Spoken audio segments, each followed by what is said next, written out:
Welcome back to A Fine Time for Healing, a place where your physical, emotional, and spiritual well-being are all that matters. So put your feet up, relax, and enjoy today's show.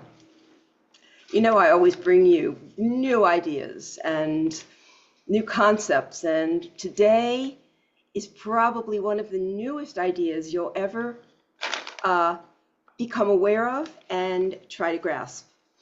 But it's a take on mindfulness and consciousness that in a way that you have never thought about. Our guest today is Clement Decrop, who is a Belgian-born inventor and author with a fascinating journey. Moving to the US at the age of 6, Clement's work has taken him around the world, culminating in this insightful book, The Idea Space, the science of awakening your non-self. Okay? See this, everybody? Okay, there it is. Already you're questioning, I'm sure, but we're going to learn about it. With over 130 patents submitted across various technologies, spearheading $10 billion business deals with a remarkable 60% win rate, and being a valedictorian at Penn State, Clement's expertise is multifaceted. I'm going to let him tell you more because this is a very fascinating person, and you're young, so you've got a lot going for you at a very young age. Okay, welcome, Clement. It's so good to have you. Thank you for having me, Randy, and you killed the pronunciation of the name. And thank you for having me. I'm stoked to be here. Yeah, I'm so happy to have you. Okay, why don't you start by giving us an idea where all this started? Yeah, great question. So about a couple of years ago, I was working classic 9 to 5, and there's someone named Naval Ravikant who created a website called AngelList, and he said a good quote. It's like, you got to do something that'll make you money while you sleep so you can free up your time. Because for me, wealth prior to that was like money. But then I realized, wealth isn't money, wealth is time.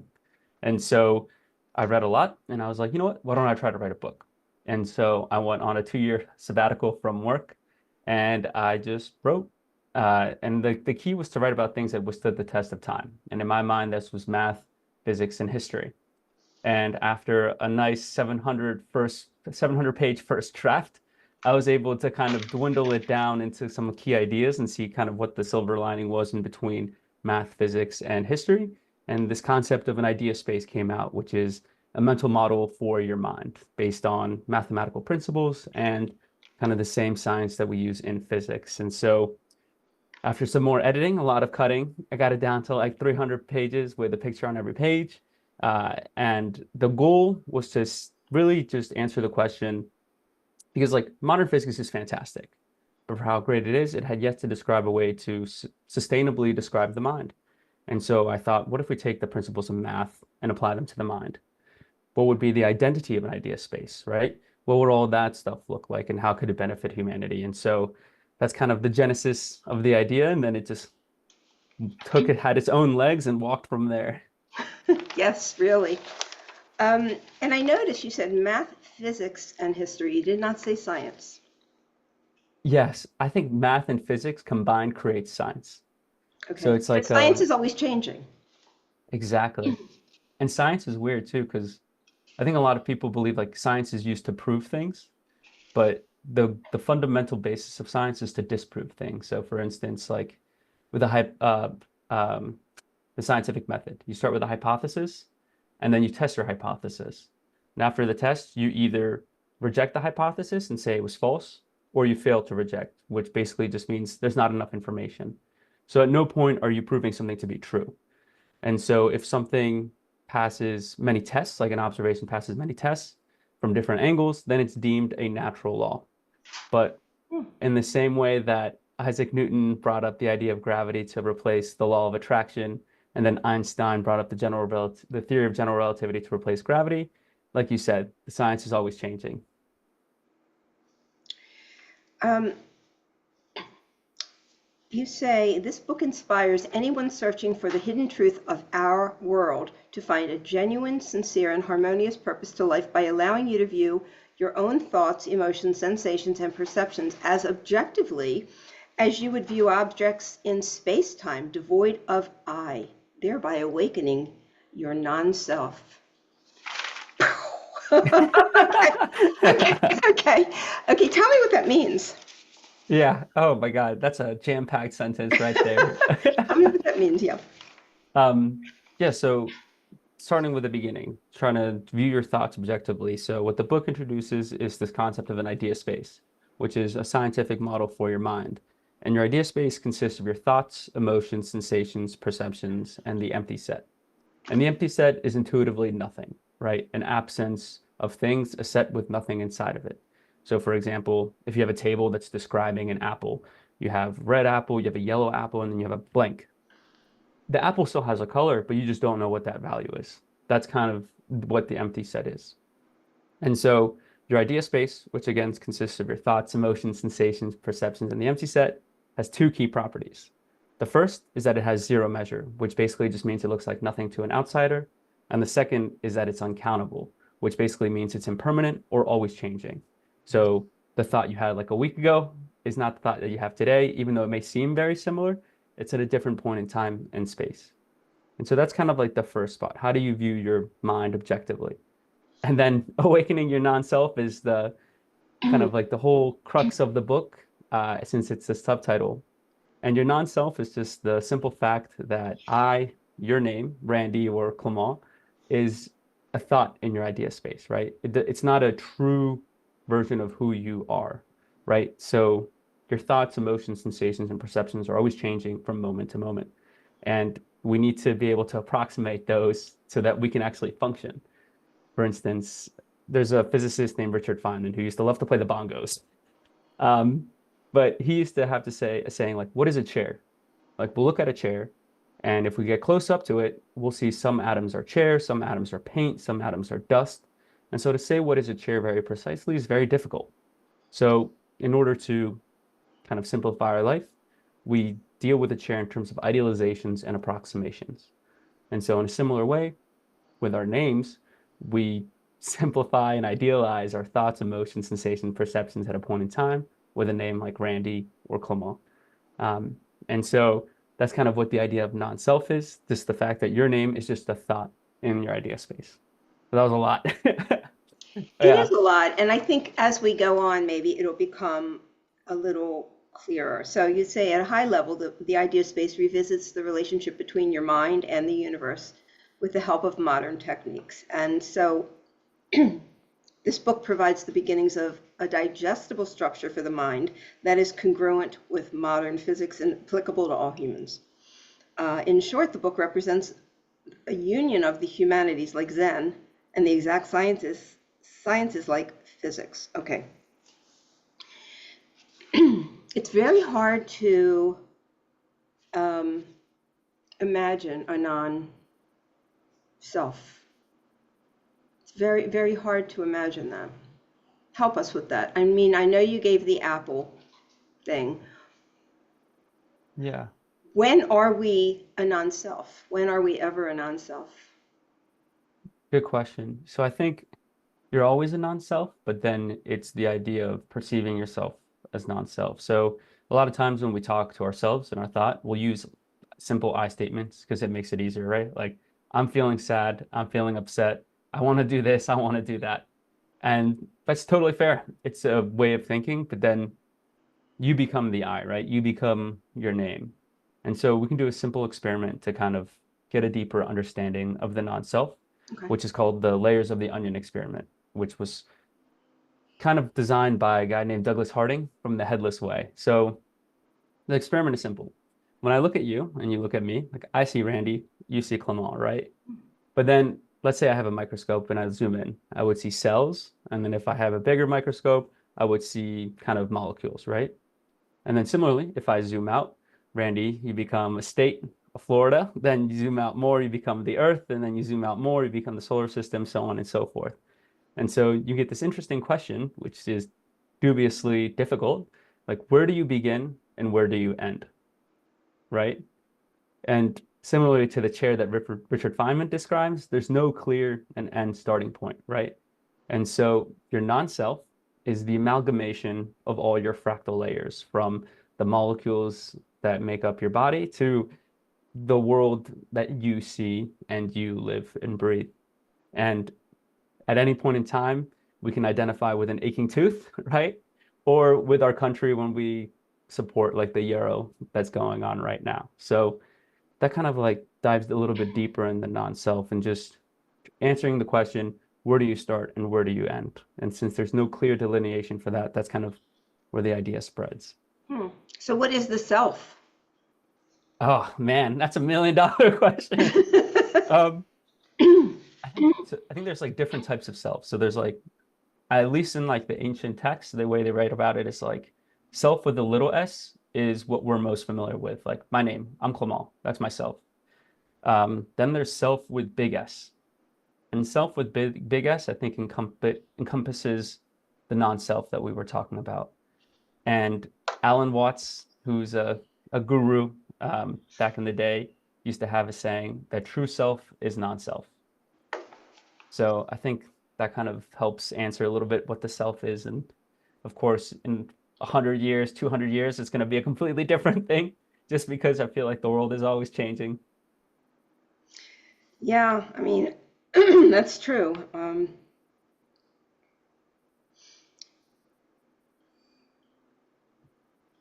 And I think like with a non-self, it's helpful because a lot of times with I, we get attached to things. And like, for instance, like I want this to be a certain way. And then when you attach to it, you're bound to suffer when it changes because, like we talked about, the world is impermanent. It's always changing.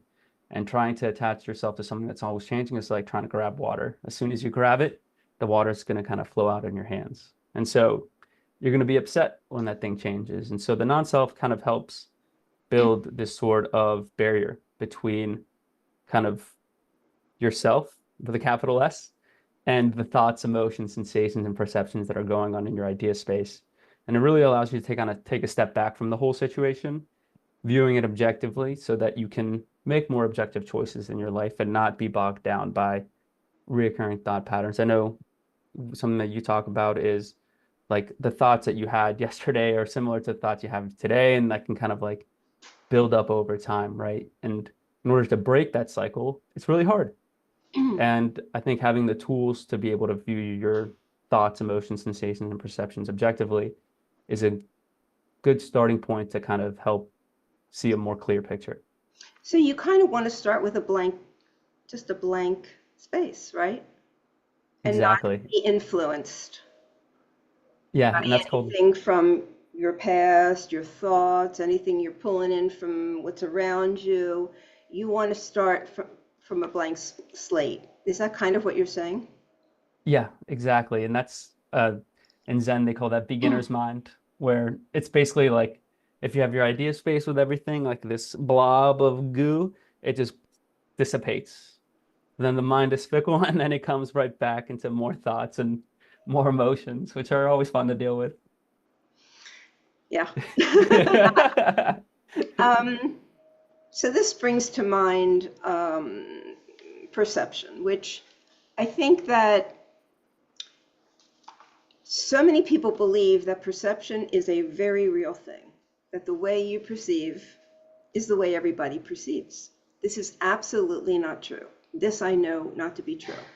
So how does that, how does this play into that? Oh, great question. Yeah, it makes me so happy you asked it. There's a chapter in the book called The Sunset Conjecture. And the idea with the sunset conjecture is to kind of try to prove exactly what you said, where everyone's perspective of the universe is different. And again, we can't really prove it because that's not the goal of science, but it's just to give that hypothesis set forward. And the sunset conjecture is like this. So here's a short story. Imagine you're on the beach, right? You got a nice pina colada in your hand. You're having a good time. It's vacation mode, and it's sunset. And you're looking there with your friend, and you look at your friend. You're like, "Wow, this is a beautiful sunset. It's setting right towards me. The sun's golden rays are reflecting off the water, and it's hitting me just right."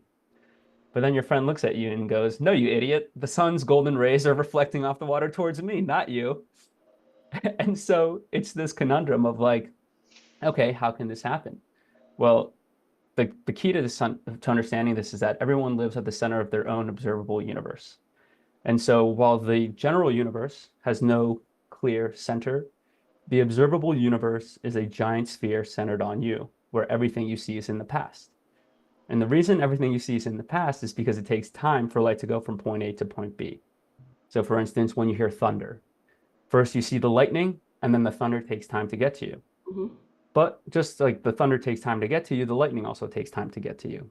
And so the farther away the lightning is, the more time it takes to reach you. And so when we're looking at stars for the sun, like the sun, for example, we're not seeing how the sun is right now. We're seeing how the sun was 8 minutes ago. Hmm. And so the James Webb telescope that recently came out is looking at the earliest stars from like 300 million years after the creation of the universe. And so we're always looking in the past. And so to kind of bring this all together is if everything you see is in the past, then what's the farthest that you can see? The beginning of time itself, right? If you're just looking farther back into the past, then your kind of edge of your observable universe is the beginning because everything you see is in the past. And so similarly to how a sun setting hits you uniquely, every object in your observable universe hits you uniquely. And so your perception of the world and the universe is unique to you, and it will not be the same from one person to the next, which I think is super important to have an understanding of that, just because a lot of times in life, we think everyone knows the same thing, right? And so we don't say things because we think they're obvious. But what may be obvious to one person isn't obvious to the next person. And if the obvious never gets said, then it gets lost and it ceases to be obvious. And so I think that's a very important realization in life. Hmm. And Um, also, it produces judgment and it produces arguments and conflict because, you know, somebody says something that is against your perception or different than your perception, which is going to be in most cases. It's very, very rare that you're going to find somebody that's on level with you in every single way. But then you're thinking, well, no, they're wrong. How can they see it like that? Um, and that can cause lots of conflict in society, the universe, in relationships, friendships, things like that. It can really be a problem. and then for yourself, when did you kind of like start realizing that kind of not everybody has the same perception? Because I feel like when you're a kid, they kind of like teach you, it's like, oh, the world is like this, and you kind of think about it. Hmm. But kind of like, yeah, when did you come to realize that finding? Well, I've been studying things for so many years, metaphysics and parapsychology and lots of different things. I do a lot of reading, I do a lot of learning, and I've had a lot of guests, over 500 on my show in 12 years. Okay, so a lot of it sparks interest in me. But I once read that no two people see red the same way. Hmm. I thought that was really, really cool because color to me is really important. But it's just interesting to know, you know, and it's helped me a lot to not be judgmental in my work, judgmental in my relationships. It's just like, well, let's agree to disagree because we see it differently. So I can't say when it started. I know that I've had this mindset for a very long time. Hmm. That's awesome. Good mindset to have. It's imperative that we have it. It's otherwise the world can be very confusing to us. Yeah, It's very confusing. agree. Um, the idea of space is a new tool or framework to make meaning of experiences that were once ineffable, like enlightenment. Okay, so how does this relate to enlightenment? Yeah, so enlightenment historically has just been this weird word that people throw around, and you're like, okay, but like, what does that really mean? Um, and the way that we define it in the book is that your idea space kind of mirrors the observable universe and in kind of an analogy where kind of in the observable universe, you have space-time and stars kind of deform space-time. right? Like if imagine a trampoline and I put a bowling ball on that trampoline, right? The trampoline's going to dip. And then if I put marbles around the bowling ball, the marbles are going to gravitate around that center bowling ball. So in a similar way, stars distort space-time, and then those planets are those marbles that kind of roll around. And so the curvature of space-time causes the illusion of gravity, which was kind of Einstein's theory of general relativity. And so in a similar light, ideas in your idea space will deform your idea space, right? Just think of a trampoline. Bigger ideas have more weight, kind of have more things flow around it. And so enlightenment is this weird thing. I feel like everybody has experienced it once in their life. It's like an aha moment where you just hit a brick wall and you're just like, oh my God, everything makes so much sense right here, right now. And in the concept of an idea space, it's analogous to a black hole. So a black hole, what happens is, imagine you have your trampoline, but imagine you have a bowling ball so heavy that the trampoline just breaks. And so you just have this giant hole. But instead of springing back upwards, like it would normally happen on a trampoline, it just kind of stays dipped down. So it still has that mass that's creating all these ideas flowing around it. And that moment of enlightenment is similar to kind of like that supernova that happens when the black hole forms. It's just a huge explosion that's tens of thousands times brighter than the brightest galaxies, right? And so when you have an idea like that, that's when you reach a koan. And a koan is this old Japanese phrase for a public case. And essentially what it is, it's a nonverbal experience that allows awakening within students. And it can be a phrase, a song, an emotion, a sight, a podcast, you name it. So like, for example, a koan that really stands out for me is everybody lives two lives. The second starts when you realize you only live one. Right? It's like so simple, so pure, but it has so much depth to it. And so in life, we're filled with these different modes of enlightenment, right? Different aha moments. And they're important to write down because you can always come back to them. And then similarly to how black holes kind of develop the large scale structure of space-time, your moments of enlightenment, your koans, are setting the large scale structure of your idea space, right? And they're the identities, right? The koan captures the identity of an idea space. It's like the pure essence of a thought. So for a second example, we were talking about impermanence and accountability. Things are always changing. A good koan that captures the identity of this idea space is by Heraclitus, which says that no man steps into the same river twice, for it is not the same river, and he is not the same man. So a little bit of a whirlwind explanation for enlightenment, but essentially it's this instantaneous moment of aha that kind of builds a lasting kind of thought in your mind that kind of shapes your principles. Interesting. I'm going to ask you a question that you may or may not have thought about, but it just keeps coming up in my head, so I'm going to say it. I know people who believe in the flat earth theory. Can you tell me why that wouldn't be true? Yeah, that's a good one. So Okay. a lot of different reasons. So the first is like, first of all, we can go to space and take a picture of the globe, see that it's circular. We can go to space, go see the moon, see that it's like a globe. So from those alone, you kind of get that. You can also do more experiments with shadows. That's how the Egyptians first figured out how to do it. They had their obelisks and they had their shadows, and they were able to kind of see that the shadows were different. So those two ideas alone are interesting, but I'll say this. The world has global curvature, but is locally flat. That's one of the defining properties of general relativity. So what does that mean? What that means is that like right here, right now, everywhere we look, it would just be like a coordinate frame. So if you look straight in front of you, that's your X direction. To your right, that's Y. And when you look up, that's Z, right? And that creates a sort of reference frame. So everywhere you look, you can imagine a long, straight line that extends out towards infinity. And it'll be valid at any point in space and time. That's what locally flat means. Okay. And so when we have a globe, right, it's circular. I can walk on a straight line across the globe, right? and it'll feel like I'm walking in a flat line, right? The entire time. Right. But then at a certain point, I'll come back to exactly where I started, right? And that's indicative of a more global curvature. And so that's kind of this concept being boiled down where everything is flat locally. Like in my mind, I walked in a straight line the Everything's entire flat time. locally. Okay. So Yeah, that but would yeah. explain why they say if you're on a plane and you bring a level with you, if the plane is going to another country, okay, so it's going to be curving, why does the level stay still?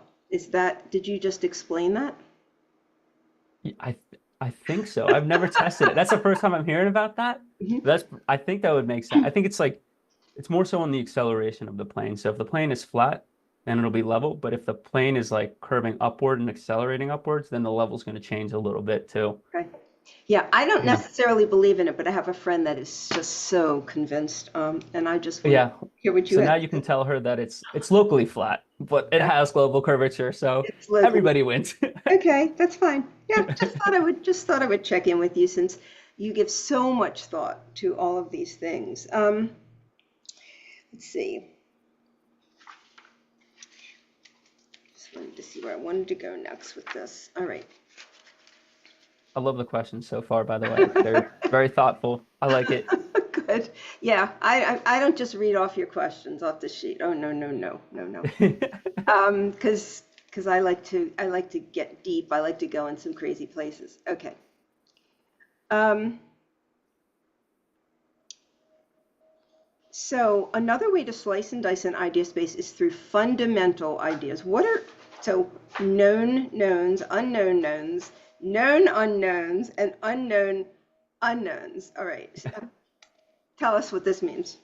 Yeah, so um first off, this idea was popularized also by Rumsfeld, someone Rumsfeld. He was like the Secretary of State back in the day. But I had this idea separately of him, but like ideas work in weird ways. Like eyes developed differently for different organisms as well. So I feel like ideas can do the same thing. But back to that concept.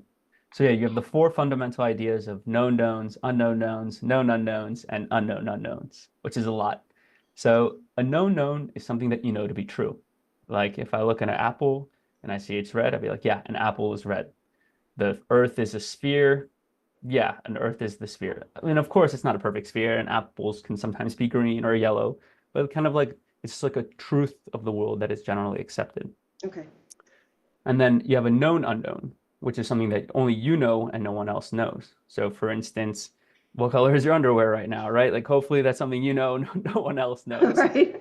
But this also exists in like the cosmos when you have a black hole. When you have a black hole, it creates an event horizon. Because the mass of the black hole is so big, light cannot escape. So light travels at 186,000 miles per second, which is really, really fast. But when you have enough of a gravitational pull, that light, when it shoots out, just whoop, rebounds right back in. And so you get this event horizon. So a black hole also has its own known unknowns. And then you have unknown knowns, which are things that are kind of like variables. You kind of know what it is, but you don't really know. So for instance, Earth has a gravitational acceleration, which is why when you jump out of a plane, skydiving is so much fun. You get faster and faster as you fall down towards Earth until you reach your terminal velocity. So, what is this mysterious gravitational acceleration? Well, in physics, they call it G, and G has a value of 9.81 meters per second squared. And so, unknown knowns are that variable, right? G. Like like you kind of know what it is, but you don't fully know what it is. And then the last one, which is my favorite, are unknown unknowns. And unknown unknowns are things that you don't even know that you don't know. And this is a weird thing to think about, but a good example of this is gravity.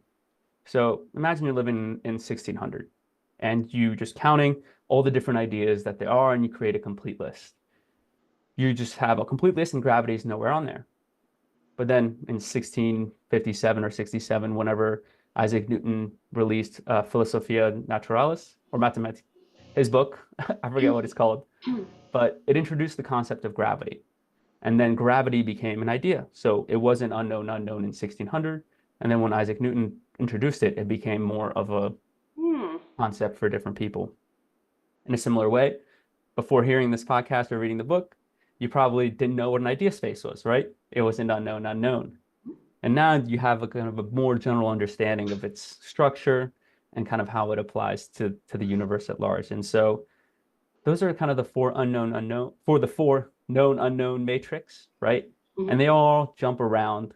And the key of the book is to lift the veils of illusion. And so a veil of illusion is when an unknown unknown enters your idea space. And so the idea space can be the first veil of illusion. And then the book goes into a couple more, like clopen, something that is open and closed at the same time, or the sunset conjecture, like we talked about a little bit earlier, where like your observable universe is a giant sphere centered on you, where everything you see is in the past.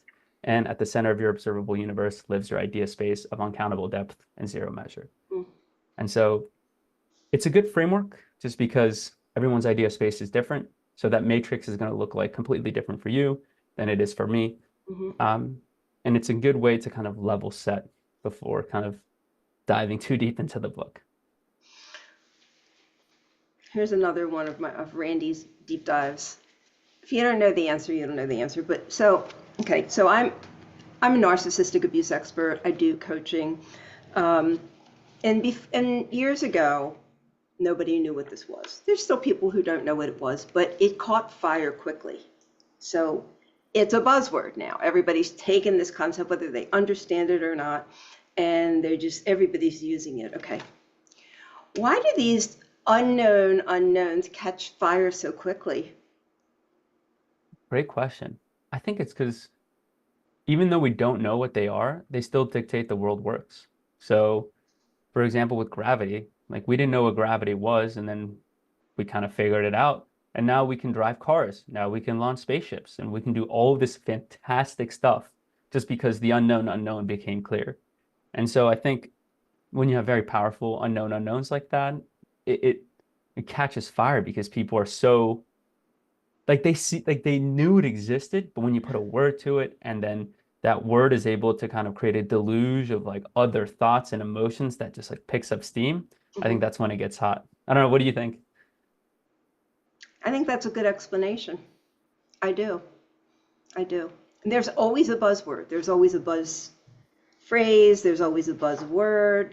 Gaslight. This is part of narcissistic abuse. Now the news people are using gaslighting, where this was something that was reserved for, people with personality disorders. And now everybody's gaslighting everybody else.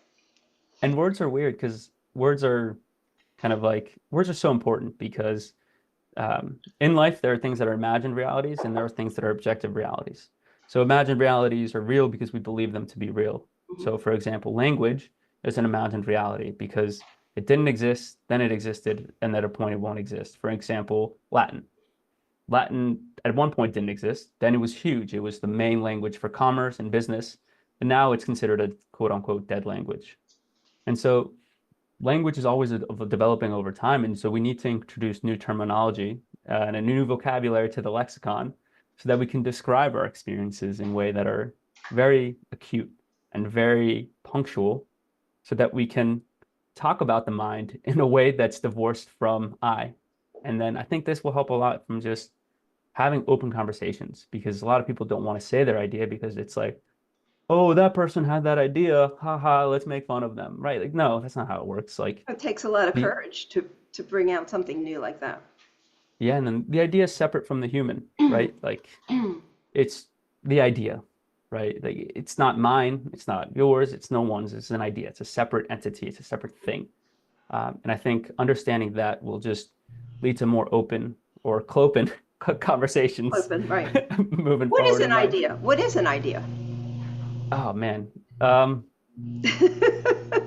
that's $1 million question. I guess an idea could be anything. I think Alan Watts, going back to him, he's got a good quote where like a thing is a unit for thinking. So I think in a similar way, an idea is like the fundamental unit of a thought. But to put it, yeah, it's like one of those ineffable things. Like, what is an idea? It could be anything.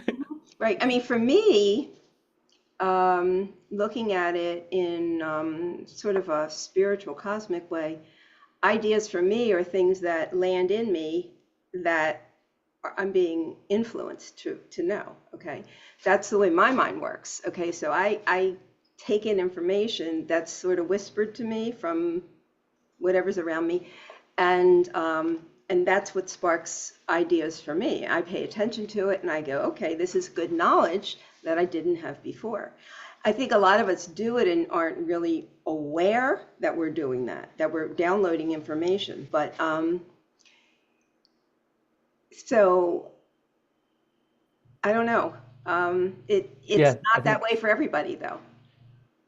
there's have you ever heard of Rick Rubin? Mm-mm. He's a music producer. He did anything from the Beastie Boys to Red Hot Chili Peppers to Mm. Jay-Z. So he's a guru in his own right.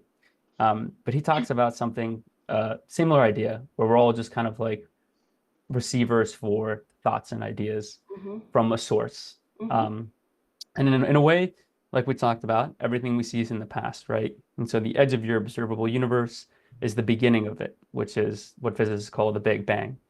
And so the Big Bang didn't just happen, but it's still happening in our observable universe because everything we see is in the past. And so, in a way, that source is still being created. So you're still getting all these ideas from this source. And if you don't act on the idea, right, the source is going to find someone else to bring that idea to life because the idea's time has come. And that's kind of something Rick Rubin talks about a lot. And given his creative acumen, it has some merit and some legs to it. Yeah, I mean, I know a lot of musicians like Paul McCartney, and so they wake up hearing a song. Okay, so it's given to them, and it's not like they sit there and compose it. They're given this song. Well, and I know, and you might relate to this, but I mean, I write books too, and I know a lot of the information. Um, when I go back and read books that I've published, I think sometimes I've plagiarized because I don't know where it came from. Mm. Have you, and I'm like, did I, how did I write that? So I know, I know that I'm getting information sometimes, and wherever people can think about it anyway. I'm a bit woo-woo. Everybody knows that.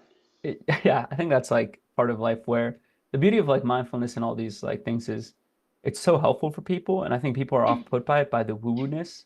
But it's a shame because like the benefits are there and they're so clear. And I think one of the goals with the book is to kind of dispel the usual mysticism associated with that and treat it with a very scientific approach so that people can kind of go into that world with a more open mind, which Yes. is then they can be happier, which is I kind of think the that's goal of really life. good. Yeah, I think some people need concrete explanations. They don't Hmm. just believe or have, blind faith. In your chapter about non-duality, you talk about, where is it? Is this the one where you talk about macro? The macro idea spaces and Okay, personal. yeah, what is the macro idea space? Oh, great question. So your personal idea space first is yours right now, your world that you're living in, Randy's idea space, Clement's idea space. It's your personal idea space. But idea spaces have the uncanny ability to mix. So, for instance, when I have a conversation with someone, our idea spaces are mixing in a way. Okay. And the more people you add to the group, the larger the idea space becomes, creating a macro idea space. Hmm. And the macro idea space is home to those intersubjective realities and imagined realities we were talking about a little bit earlier. So, for instance, in the macro idea space, we have the United States government, right? Is the United States government a real physical thing, like a mountain or a river or a human? Hmm. No, it's kind of like this imaginary construct that we created to cooperate on levels unparalleled in the history of mankind, right? And so these imagined realities aren't a bad thing, and they're just a byproduct of the macro idea space, and they're useful. Like the standard of living today is incredibly high compared to what it was hundreds of years ago. But that doesn't mean the United States will always be a thing, right? the world is always changing and the macro idea space is always changing. So the same properties that hold for the personal idea space of zero measure and uncountability, or it looks like nothing and it's impermanent or always changing, hold true for the macro idea space. I can't see the macro idea space of the United States. I can't see the macro idea space of words. Like we can write them down and everything, but it's like they also live in that space. Mm-hmm. And they're always changing. The United States wasn't here at one point, then it's here. In the future, it will fall, just like Rome, just like the Mayan civilizations. They're always changing. Same thing with words, right? Like we talked about. Mm-hmm. Latin didn't exist, now it exists, in the future it won't exist. And so just a good test that we can use to kind of see whether something is an objective truth or an imagined reality is the Lindy test. And the Lindy test is simply, has it withstood the test of time? And so, for instance, math. Math is an objective reality because what was true in math 1,000 years ago, like 2 + 2 = 4, will be true 1,000 years from today, no matter what. But when we look at other things like governments, laws, words, money, those are always changing. Even scientific theories, right? A lot of people believe scientific theories to be end-all be-all truths, but they're not. They're just models that we use to have a better understanding of the world that are always changing.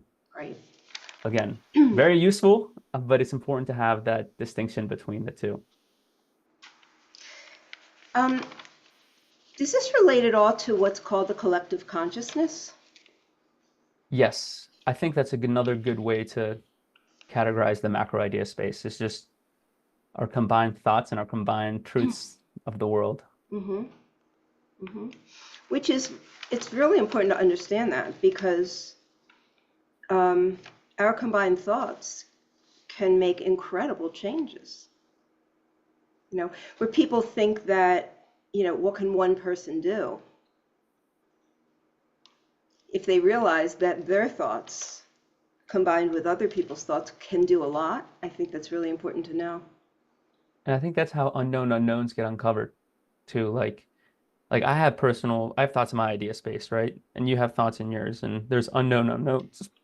But when we have conversations and kind of commingle our idea spaces, that's Mm-hmm. when new thoughts can arise. It's kind of like, imagine if you had two galaxies merge.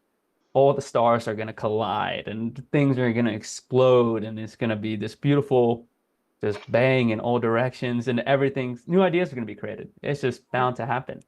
And so I think when you create macro idea spaces, you also get that. Okay. Okay, so then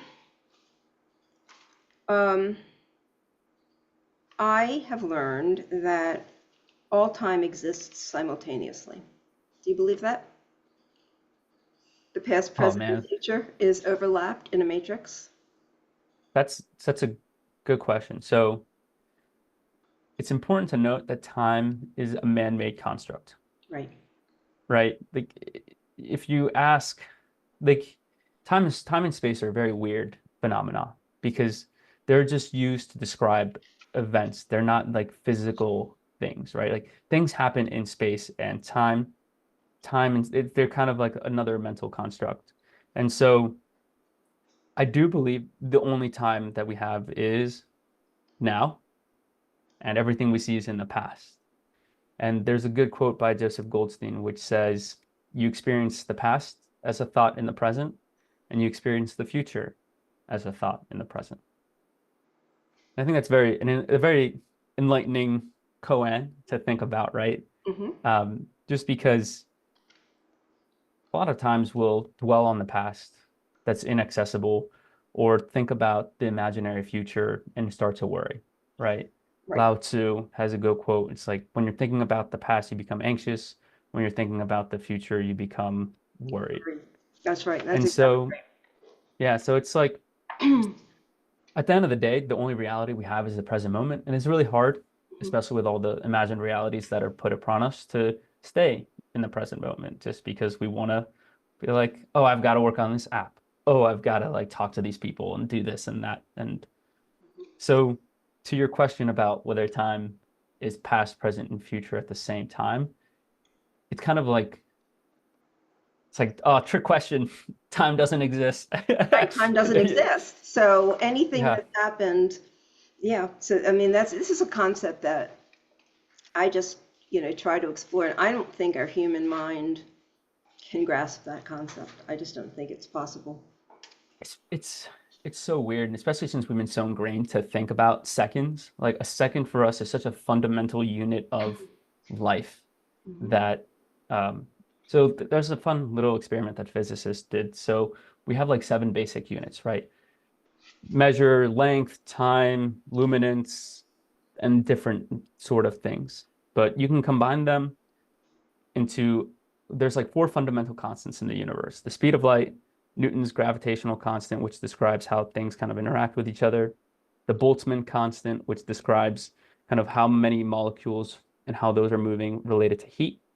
And then the last one is Planck's constant, which describes the angular velocity in a particle, or the angular, not velocity, momentum in a particle.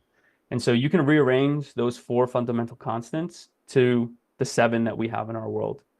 And when we do that, we get something that's called Planck time. And Planck time is analogous to, there's a good analogy where you can use where Planck time is to seconds as to the universe is to humans. So humans use seconds, the universe uses Planck time. And a Planck time is 10 to the negative 44 seconds, which is so little. So it's like 10 to the negative 44th power seconds, which is very, very small. And so it's kind of like a tick. And so humans use seconds as their ticks, and the universe uses Planck time as its tick. How is that measured?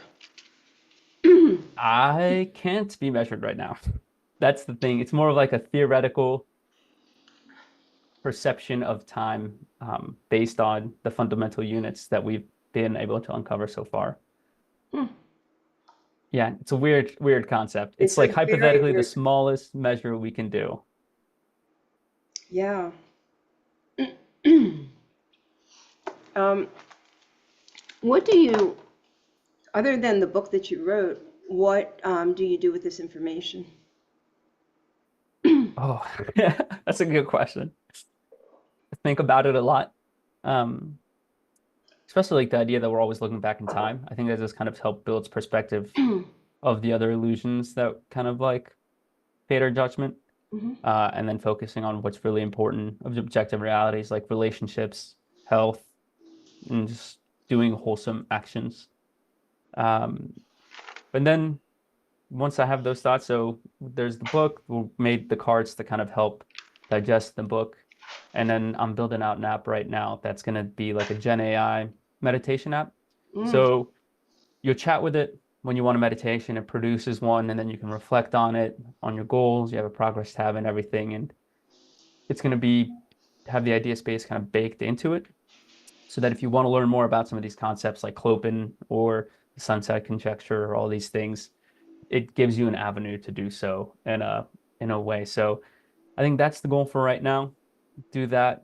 Hopefully that works, and then in the future, Hmm. do some more fun stuff with Gen AI and maybe make a smart household. That's always been my dream. Just like imagine like a super smart house with like you have a hologram that's in your house that's kind of helping you do everything. Machine like laundry machine is easy to do. You don't have to do your dishes. Everything is kind of like taken care of. So So we'll cool. see.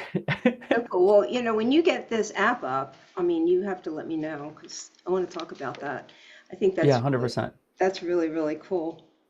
So, this is just so after you wrote this book, did other things come to you? Did you like, oh man, when am I gonna, how do I stop writing this thing? Because it just keeps coming, right? Oh yeah, that was bad. I get a little obsessive with things, and especially with so the problem with math is that math is right or wrong. Like it's true or it's false.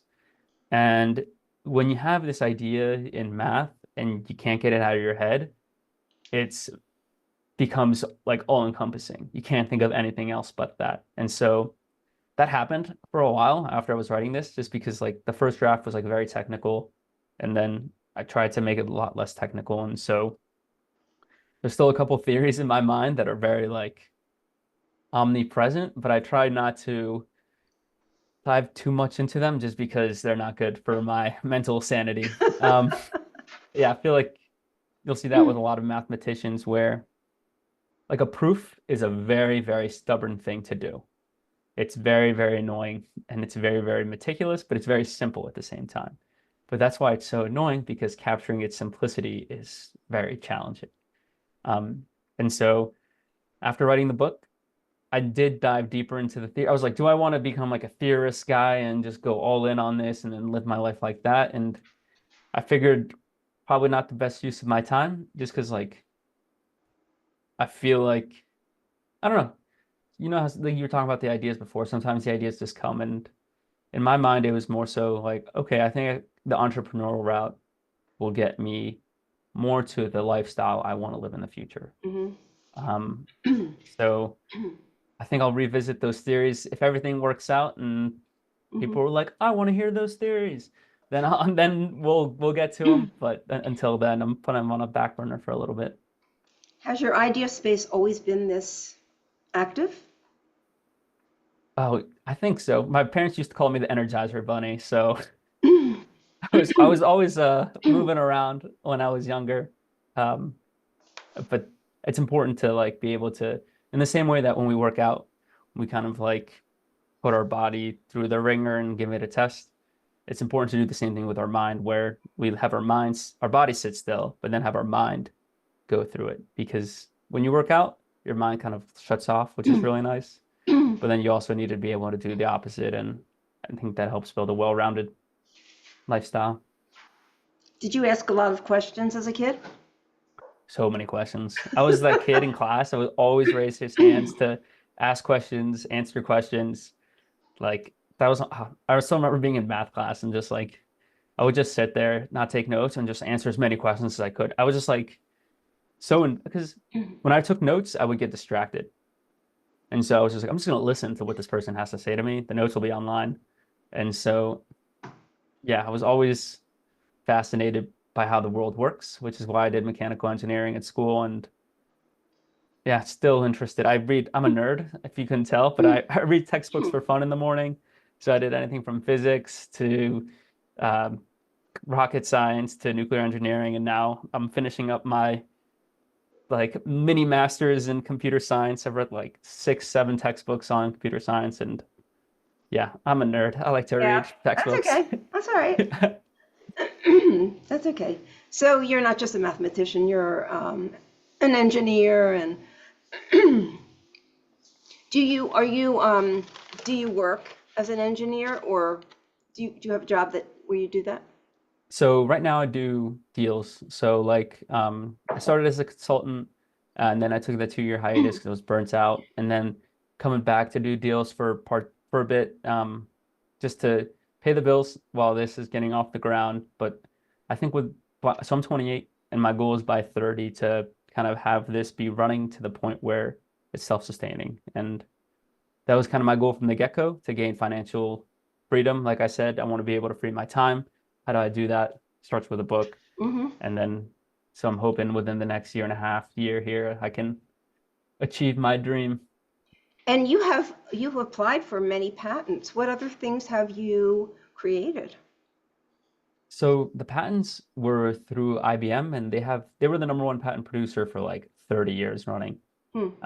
And so they streamlined the process very nicely. And so I just linked up with a lot of master inventors to write patents. And so I submitted 130 in a 1 year span around, you name it, machine learning, AI, VR, AR, 5G, all the buzzwords you can think of. We had something. But like there was a guy that I worked with who was an absolute boss. He did like 350 submitted in a year. So I was like, Wow. yeah, but that community was really nice. They were all, it was just, for me, it was a creative outlet Hmm. to just be able to like design. And my conundrum was that they weren't building anything out. And I wanted to see something get built out, which is why I kind of like went all in on the app just to be like, all right, well, let's see what we can get out of this. I mean, you kind of answered my question. I was going to say, who do you talk to? Because, like, who can you? I mean, yeah, you said this was like a creative outlet, so you need to be around other really people with quick minds who are creative, right? Because you've got to talk to somebody. I think Most people have been generous with their time with me, and my friends, I love them all. They've all been like smart, helpful, and willing to listen. I think is the biggest part. Willing to read the book, which is also huge, and support in any way, shape, and form, which I'm forever grateful for. That's great. Sounds like you have really good friends. So, to everybody, this is the book, The Idea of Space, The Science of Awakening Your Non-Self, and it's full of pictures and like mind tricks and things like that. And he covers things like impermanence and mindfulness, the illusion of self, the sunset conjecture, which we talked about, movement, the clopen nature of reality, and the idea of space as a reflection of the universe. I mean, there's so much in here. So if this topic interests you, guys, pick up a copy of this book. It's just so interesting, so mind-blowing. Um, so anything else? I know I've picked your brain. Is there Mm. anything else you wanted to share that, before we end? Um, Only thing I could think of is if you want to check out the book, the first chapter is free online on the website, theideaspace.io. So feel free to check that out before diving in all the way. But otherwise, I mean, Randy, you've been a tremendous host, asked great questions, brought great energy, and I've really enjoyed my time here today. Thank you. Thank you. What is your website? Yep, theideaspace.io. Perfect. Okay. All right. This was fun. Awesome. Yeah, no, this was a blast. You killed it. This was nice. Good. It was All relaxing. right. Good. Well, have a wonderful day. Thanks Thank for you, you as being a well. guest today. Yep, thank you for having me. See you, Randy.